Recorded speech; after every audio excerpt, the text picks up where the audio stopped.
Please remember to like and subscribe if you enjoyed the video, and chuck us a comment. Thanks.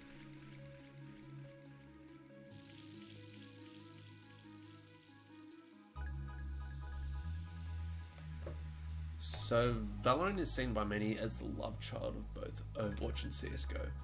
It's the new competitive first-person shooter on the block, blending both the shooting mechanics of CSGO with the agent, hero, character idea similar to Overwatch, with a huge emphasis on competitive play.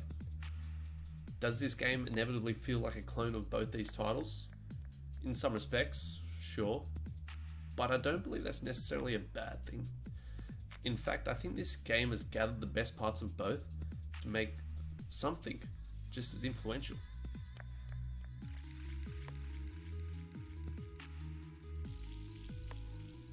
As competitive shooters go, the likes of CSGO can be very intimidating for new players, and even players jumping across from other games. Having dabbled in it myself, I found CS players to be less forgiving, and that's me being generous. So far, Valorant's mechanics are more user-friendly and definitely has a lower learning curve for beginners. Shooting is still like CS, where your first shot, second and possibly third are most accurate to the reticle, but then you need to pull down and control the recoil. From my perspective, I found it a lot easier to judge and assess my shot path, and therefore have been able to adapt to this style of gameplay more comfortably from shooters like Rainbow Six Siege and Call of Duty, where there is almost zero recoil to the guns, and they're usually very easy to handle. I'm undeniably not a fragger when it comes to first-person shooters. When playing Valorant, I've been able to hold my own, even clutched up on numerous occasions. Now, initially coming in from not having a CS background, this game was hard, but like most shooters, you will quickly adapt and build your eye coordination to start bopping them heads.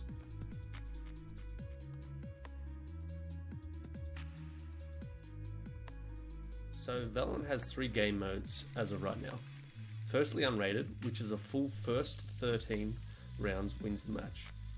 This mode involves teams taking turns defending and attacking the objectives, usually 2 bomb sites, with the goal of either killing the other team or planting the bomb, exactly like CS gameplay and Search and Destroy from Call of Duty. Teams are split into 5v5 and are given 100 seconds to either defend or attack the objective. Each team will select an agent, who will come equipped with their own specialized abilities, which I'll touch on in a little bit. A game like CSGO, team and player economy plays a huge role in the balance of the rounds. Players must dictate when it is best to splurge and buy big, or which rounds to save. As each player earns money for kills and playing the objective, money is received to buy weapons, abilities, and armor. This aspect of the game adds an extra layer of tactics to the experience.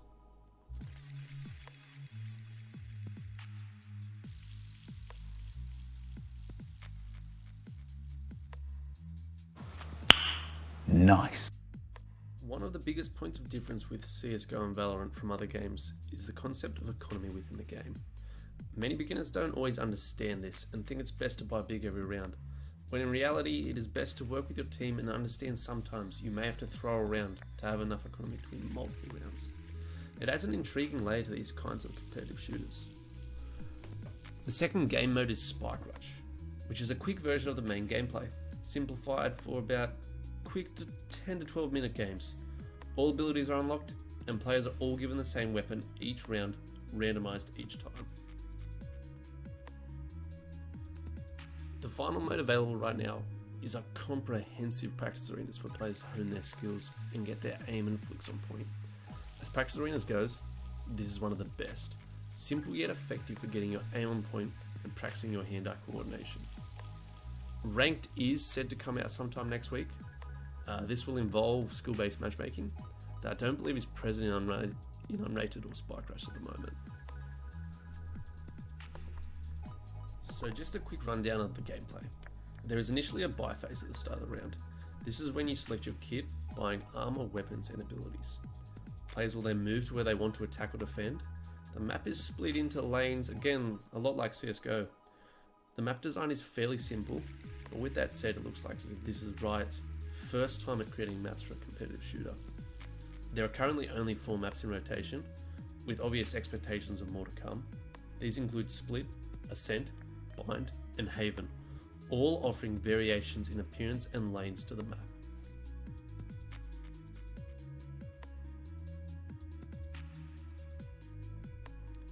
Currently, there are 11 agents to choose from. They have differentiated from Overwatch, calling them agents instead of heroes.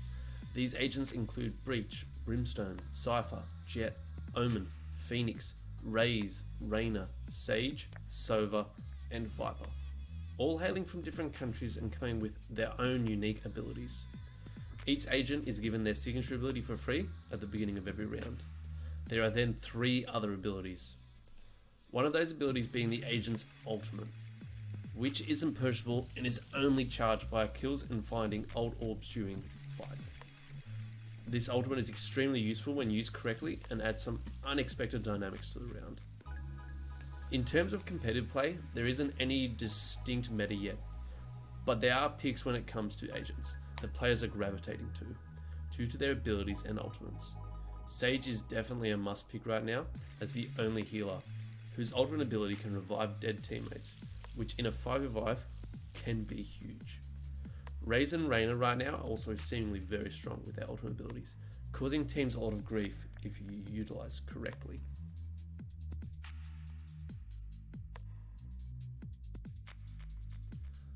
Valorant comes packed with an interesting arsenal of 17 weapons that you can buy as the rounds go on. Some are amazing, and others are hot trash. Currently, the more favourable weapons are the Ghost or the Classic on pistol rounds. The Ghost comes equipped with an inbuilt silencer, whilst the Classic is your standard default handgun. As far as SMGs go, there is only really the Spectre that is worthwhile, that is reminiscent to an MP5.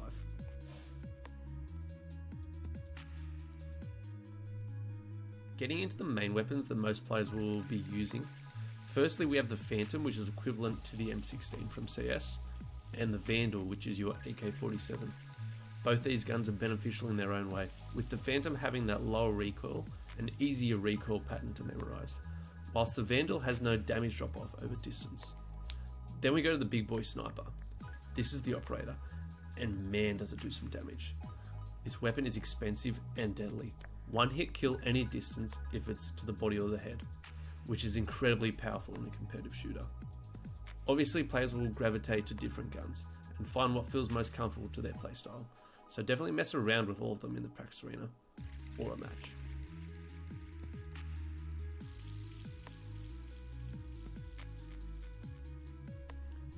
As this game is free, the entry point is nothing, which allows all types of gamers to dip their toes in and see what the water's like.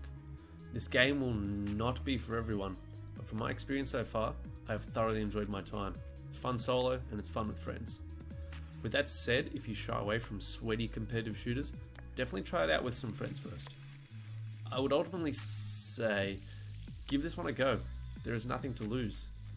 As far as scores go, it's pretty early on in the game cycle, but it sits around a 7 or an 8 for how enjoyable it is for me.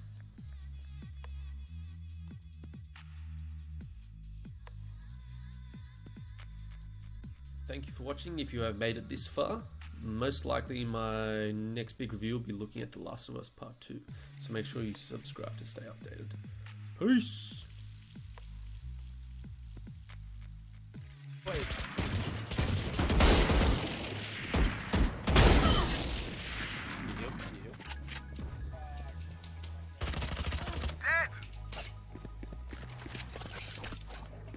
Poison orb emitting. Enemy spotted.